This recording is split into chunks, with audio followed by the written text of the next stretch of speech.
عربوں کے چہروں پہ سے نقاب کب کے اٹھ چکے تھے، لیکن اب ذلت و خواری کھل کے سامنے آ گئی ہے جب یمنیوں نے، ان شریف غیرت مند انسانوں نے اسرائیل کے خلاف میزائل مارے تو سعودی عرب کہہ رہا ہے ہم اپنی ہوا کو بھی استعمال نہیں کرنے دیں گے۔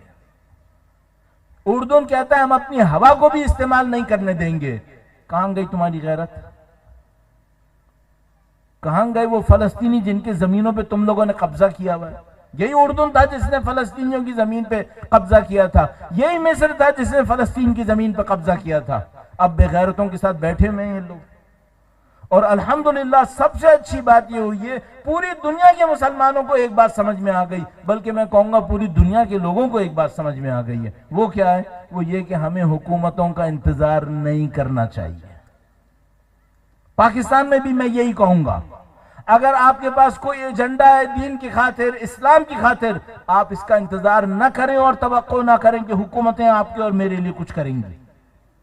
یہ سعودی عرب ہمارے سامنے ہے، وہ مصر ہمارے سامنے ہے، وہ جارڈن ہمارے سامنے ہے، یہ باقی UAE ہمارے سامنے ہے۔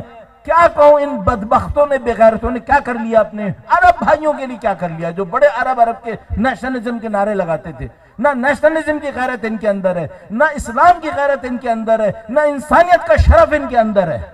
ان سے کہیں بہتر تو وہ حقیر فقیر بظاہر بھوکے زمینوں کے اوپر گھومنے والے یمنی مجاہدین جنہوں نے میزائل تو مار دیے کم سے کم اسرائیل کے اوپر، نہیں کچھ کر سکتے تھے، انہوں نے یہ کر کے دکھا دیا۔ اب ان بے غیرتوں کو چاہیے، حکومتوں کو، کہ ان کی حکومتیں کچھ نہیں کر کے دیں گی، عوام کو چاہیے ہوگا، عوام کو چاہیے ہوگا یہ راستے روک لیں تمام رسدوں کے جو اسرائیل تک پہنچ رہی ہیں۔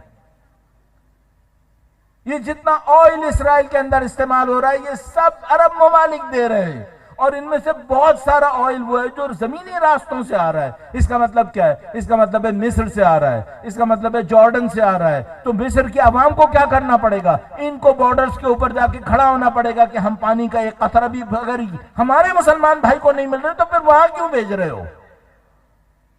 کچھ نہیں کر سکتے۔ حکومت کو غیرت نہیں ہے کہ وہ اپنے جنگی جہاز اٹھا کے بھیجے غزہ کی طرف ان کی مدد کے لیے، فوجیوں کو بھیجے اس طرف، پیسہ دے دے اس طرف، کچھ نہیں کر سکتے۔ کم سے کم یہ تو مت کرو کہ اسرائیلیوں کو بھر بھر کے اسلحے بھیج رہے ہو، اسرائیلیوں کو بھر بھر کے تیل دے رہے ہو، ان کو ہر چیز دیتے ہو کہ بعد میں ہم پہ مارتے ہیں وہ۔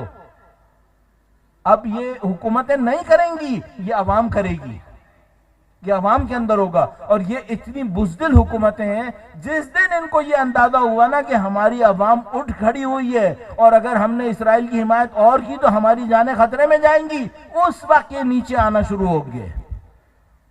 کل آپ نے دیکھا ہوگا امریکی صدر کا نائب وہ اسرائیل کو یہ کہتا ہے کہ بہت لمبی مدت تک ہم اسرائیل کی ان حالات میں حمایت نہیں کر پائیں گے۔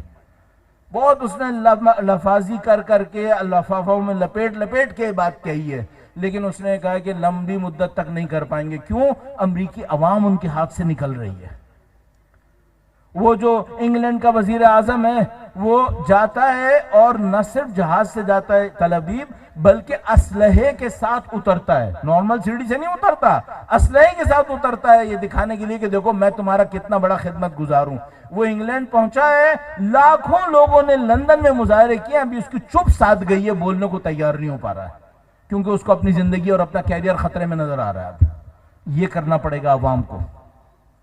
عوام یہ کر سکتی ہے کہ وہ اپنے حکمرانوں کو بولے کہ دیکھو اینف از اینف، تم نے بہت ظلم کر لیا، بہت جبر کر لیا، ہمیں تم سے کچھ نہیں چاہیے، لیکن اگر تم یہ منحوست جاری رکھو گے تمہاری زندگی بھی ختم ہو جائے گی۔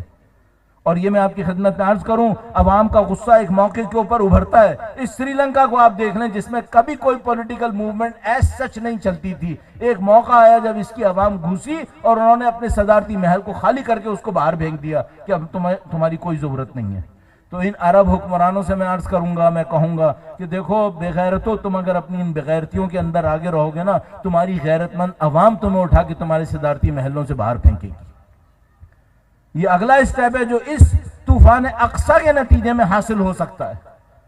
اور اب ان عرب بے غیرتوں کے سامنے یہی راستہ ہوگا کہ یا تو یہ اپنی حکومتوں کو چھوڑنے کے لیے تیار ہوں اور عوام ان کو نکال کے پھینکنا شروع کرے، اور یا ان کو کم سے کم یہ کرنا پڑے گا کہ اسرائیل کی حمایت سے نیچے آئیں۔ ٹھیک ہے مجاہدوں کی حمایت نہیں کر سکتے، کم سے کم اسرائیل کی حمایت سے نیچے آئیں۔ اس کو جو کچھ سپلائز کر رہے ہیں وہ ان کو بند کرنا پڑے گا۔ اور مصر ان تمام کے اندر شاید مصر اور اردن منافقانہ ترین کردار ان دو ملکوں کا ہے۔ اور اگر میں ساتھ عرض کروں، کچھ لوگوں کو شاید اچھا نہ لگے، لیکن ترکی بھی انہی ملکوں کی فہرست میں کھڑا ہوا ہے، یہ انتہائی منافق کردار انجام دے رہا ہے۔ کئی دفعہ مجھے یاد ہے جب ترکی نے ایک دفعہ اپنے بحری جہازوں کا ایک بیڑا بھیجا تھا غزہ کا محاصرہ توڑنے کے لیے، تو ہمارے دوست ہم سے کہتے تھے کہ دیکھو بھائی ترکی میں یہ ہو گیا وہ ہو گیا۔ میں ہمیشہ جواب میں کہتا تھا انتظار کرو، تم کو نظر آنا چاہیے۔ اب اس وقت بالکل واضح ہو گیا یہ صرف لب بازی کرنے کا چیمپئن ہے، اس کے علاوہ اس کو کچھ نصیب نہیں ہو کے دیا۔ الحمدللہ رب العالمین، خدا کا لاکھ لاکھ شکر ہے، مولا امیر المومنین کا احسان ہے، مولا سید الشہداء کا کرم ہے۔ اس وقت اہل بیت کے ماننے والے سب سے زیادہ غزہ کے مجاہدوں کی ہمراہی میں کھڑے ہوئے، چاہے وہ شام کا محاذ ہو، چاہے وہ عراق کا محاذ ہو، چاہے وہ لبنان کا محاذ ہو، اور چاہے وہ یمن کا محاذ ہو۔ میں کہوں گا اس کا شکریہ بجانے کے لیے نعرہ حیدری، حیدری، حیدری۔ یہ مولا امیر المومنین کی شجاعت ہے جو ان حیدریوں کے دماغوں اور ذہنوں اور دلوں کے اندر ہے۔ ان کے اندر یہ طاقت آئی ہے کہ انہوں نے پوری دنیا کے ظالموں کے مقابلے میں مظلوموں کا ساتھ دیا، کیونکہ امیر المومنین نے ہمیں یہ سکھایا تھا کونا للظالم خصماً۔ جس دن سے اس ظالموں نے غزہ کے اوپر بمباری شروع کی، اسی دن سے جیسا کہ ڈاکٹر صاحب نے کہا لبنان کے مجاہدوں نے اپنی کارروائیاں شروع کر دی،